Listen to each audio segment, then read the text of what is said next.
Bom dia, boa tarde, boa noite, bem-vinda, bem-vindo ao canal Ideias Soltas ao Vento. Meu nome é José Benito, professor de História. Criei esse espaço como um lugar de debate para algumas ideias, análises, proposições, provocações que a gente faz sobre a realidade do Brasil e do mundo. Antes de mais nada, é muito importante o seu like, não deixe de apertar o polegar para cima. Se ao final do vídeo você não gostar, você desaperta ou aperta para baixo, não tem problema. Mas não se esqueça, principalmente se você gostar, de deixar o polegar apertado para cima. E se você acompanha os nossos vídeos aqui com uma periodicidade mais ou menos semanal, você não deixe de se inscrever no canal. Aperte em inscrever-se, vai mudar para inscrito, ativa o sininho. Toda vez que a gente lançar um vídeo, você vai participar desse debate.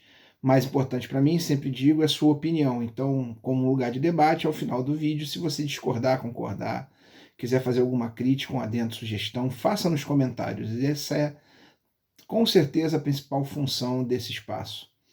Bom, a ideia hoje aqui é travar uma discussão, fazer uma provocação com as pessoas que aparentemente já dão o processo eleitoral do ano que vem, o processo de escolha do presidente da República no ano que vem, como a coisa mais importante a ser tratada já nesse momento. Nós estamos em junho de 2021. Então a gente já está pensando no processo eleitoral, principalmente aquelas pessoas, né? Eu estou falando do campo de oposição ao presidente da República, que entende que é preciso sair desse pesadelo, na medida em que essa presidência e a pandemia deixa isso muito claro, né? Em vidas humanas é um pesadelo, e para sair desse pesadelo a gente precisa organizar o processo eleitoral já, porque é lá a porta de saída desse pesadelo. A minha provocação vai no sentido de colocar algumas questões para quem acha que a saída é a eleição. Em primeiro lugar, eu gostaria de dizer que isso não é uma crítica ao processo eleitoral, não. Eu acho que, no final das contas, essa é a minha avaliação, a eleição é a porta de saída mais ampla, é a mais possível, a mais prática. O problema é o custo dessa saída e como a gente vai passar com o corpinho nessa porta. Eu acho que o governo Bolsonaro e principalmente o governo Temer, mas também um pouco menos os governos anteriores, estão deixando para a gente um legado de coisas ruins, de esqueletos, que se a gente passar, dependendo da porta ser muito estreita, a gente não vai conseguir passar com tudo. Então não é uma crítica à eleição, eu acho que a gente precisa sim, o campo progressista precisa discutir alternativas ao governo Bolsonaro e frentes amplas, a questão não é essa. Mas eu quero tocar nos esqueletos que vão ter que sair por essa porta, e eu não sei se a perspectiva eleitoral vai dar essa saída, somente a perspectiva eleitoral, né? Primeiro, a eleição, ela, nesse sentido, interromperia um processo, interromperia um governo que é trágico, que está ficando cada vez mais claro, genocida, que pouco se importa com a vida das pessoas, seja no que se refere à saúde, seja no que se refere à economia. Essa semana a gente teve o ministro da Economia completamente deslocado. Eu sempre desconfio muito do Paulo Guedes, eu acho que ele nunca me parece estar normal, né, no seu centro, mas é bom que essa anormalidade ele fala o que ele sente, sugerindo que as pessoas comam menos, que o brasileiro come muito, quando você vê gente colhendo o resto de comida no meio da rua, sugerindo inclusive a distribuição desses restos e não apresentando saídas econômicas para uma crise que a gente apontou aqui no nosso canal em novembro. Tem um vídeo que eu sempre cito, que eu falo lá, que 2020 era um carro sem freio, 2021 era um muro na frente desse carro. E de lá para cá o governo não pensou saída nenhuma para a população. Então o Paulo Guedes fala isso, é um governo, para sair desse governo que é genocida não só em matéria sanitária, mas é genocida economicamente para a maioria do povo, a eleição é uma porta de saída, mas essa porta de saída desfaz algumas questões. Porque tem questões que o governo Bolsonaro consolidou, e antes dele o governo Temer, que são pleitos de gente que hoje estaria insatisfeita com esses governos. São pleitos, são pautas que foram impostas aos governos Temer e Bolsonaro, para independente do que eles achem. Eles apoiaram, mas essa pauta não saiu deles. Eu vou colocar algumas questões aqui para a gente debater juntos. Uma delas é a Emenda Constitucional 95. Eu não sei se as pessoas sabem o que é isso, mas a Emenda Constitucional 95, a emenda do fim do mundo, é aquela que impede que o governo aumente, para além da inflação, os gastos correntes. É uma PEC que não existe em lugar nenhum do mundo, que diz o seguinte: por 20 anos o governo vai ter que gastar o mesmo dinheiro com saúde, educação, previdência, enfim, todas as necessidades da população. Não importa se por aí vem uma pandemia, não importa se a população aumente de tamanho. Como é que eu vou construir escolas, manter escolas por 20 anos com o mesmo orçamento, com o mesmo dinheiro, sem aumentar uma vírgula? Então o governo congelou as despesas correntes, por despesas correntes entenda-se necessidades do povo, mas manteve livres os gastos com dívida pública. Pior, o governo Bolsonaro, com o apoio de grande parte, inclusive de setores ditos progressistas, aprovou a autonomia do Banco Central, coisa que gente no governo Lula defendia já. O que é a autonomia no Banco Central? É permitir que tecnocratas, meia dúzia de tecnocratas, de técnicos que a gente não sabe o nome, decidam, por exemplo, as taxas de juros do país, em tese baseados em critérios como inflação ou perspectivas de futuro econômico, e essa galera aumente o endividamento, aumente o pagamento da dívida, aumente os nossos compromissos. O governo que vai entrar, em sendo um governo progressista, vai fazer o quê? Vai acabar com a emenda constitucional 95 no campo econômico? Vai acabar com a autonomia do Banco Central? Vai permitir que a gente ataque um discurso e um novo governo vai necessariamente precisar, a gente vai ver à frente, atacar discursos que são extremamente complicados na área econômica, na área social, vai atacar um discurso que mostra o governo brasileiro, a imprensa adora, como uma casa, uma dona de casa, um dono de casa que não sabe gerir suas despesas? O limite de saída, o limite de transformação, o esqueleto vai poder ser jogado para fora do armário quanto menor ou quanto mais permissiva for essa frente ampla. Porque uma coisa é odiar o que o Bolsonaro está fazendo, ou odiar o genocídio, ou ser humano, que é o que une essas pessoas, minimamente humano. Outra coisa é entender quais são os limites de uma frente ampla.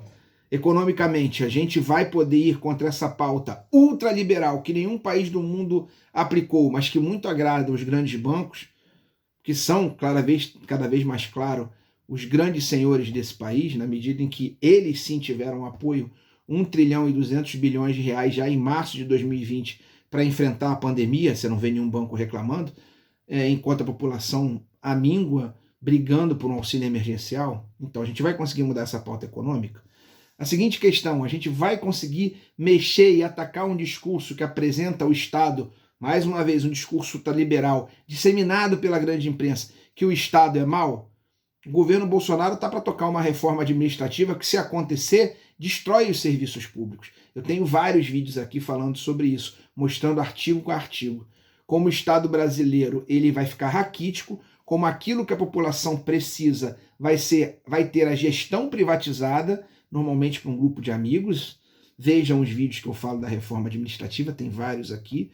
Como o chefete de plantão vai controlar o Estado a seu bel prazer e ao bel prazer dos seus chefes, né, porque todo governante tem um chefe maior que ele, né, normalmente ligado ao grande capital, a galera do dinheiro, que tem interesses econômicos que não necessariamente são interesses da população, né? A gente precisa ter isso bem claro. Gerir o Estado, gerir os serviços públicos, não é procurar dar lucro, e o empresário procura dar lucro, e às vezes o lucro econômico não é compatível com as necessidades da população, e a gente vê isso, por exemplo, tem vários exemplos, vai ficar no sistema de transporte do Rio de Janeiro, em que os empresários não têm lucro, e por não terem lucro, eles dizem que não têm lucro, ou não têm do tamanho que eles querem, pioram os serviços que têm que ser prestados à população.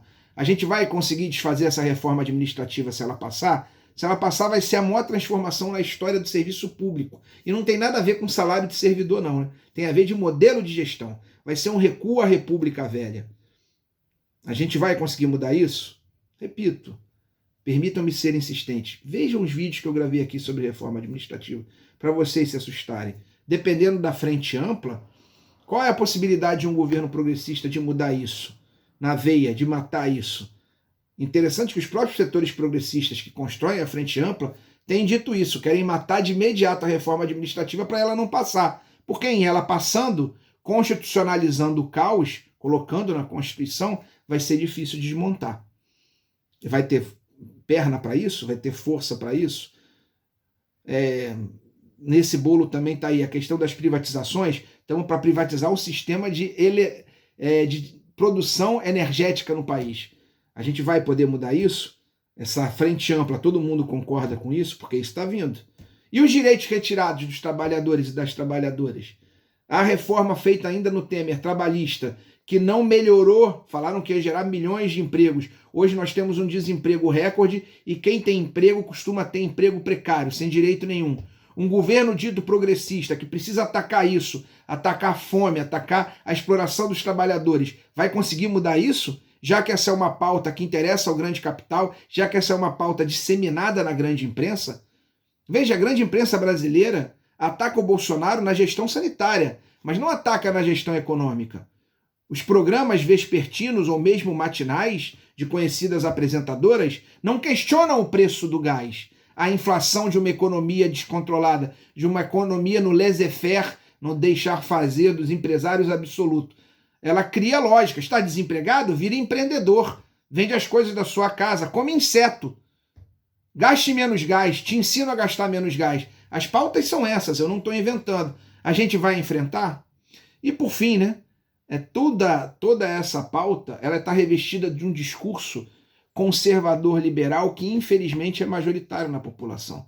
Esse é um grande pleito eleitoral, porque a gente precisa derrotar esse discurso e fazer o embate com o discurso antigo, que às vezes parte do campo progressista da esquerda não gosta de fazer, é discutir sim as falácias do empreendedorismo, as falácias da meritocracia, a necessidade de intervenção do Estado na economia, em diferentes níveis. Não estou fazendo aqui um discurso comunista, não, mas estou falando de intervenção do Estado, como os Estados Unidos fazem quando precisa, como fizeram em 2008.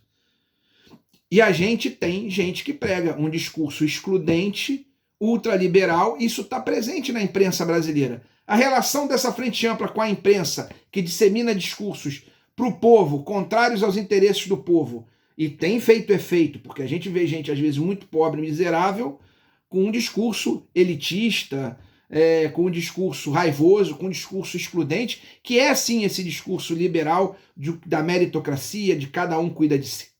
Perdão, onde cada um cuida de si.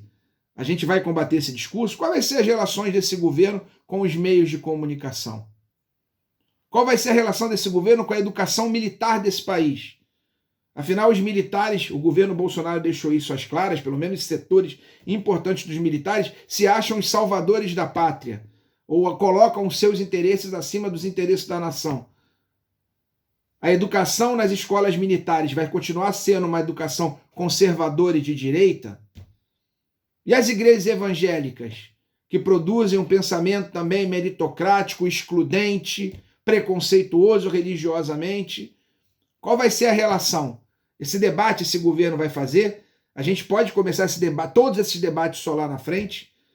Porque essa é a questão. Se a gente esperar a eleição, todo esse discurso e o caldo prático que ele produz vão continuar em andamento. As reformas virão, as mudanças virão, as igrejas continuarão nesse governo. E aí, quando eu falo igrejas, por favor, eu não estou generalizando. Estou dizendo aquelas vinculadas a essa lógica de rapina, de captura do Estado que esse governo tem. As igrejas continuarão estendendo seus valores, as redes de comunicação, tá claro, não continuarão disseminando um discurso muitas das vezes mentiroso, e discursos esses que já levaram, inclusive, a golpes na política brasileira há bem pouco tempo.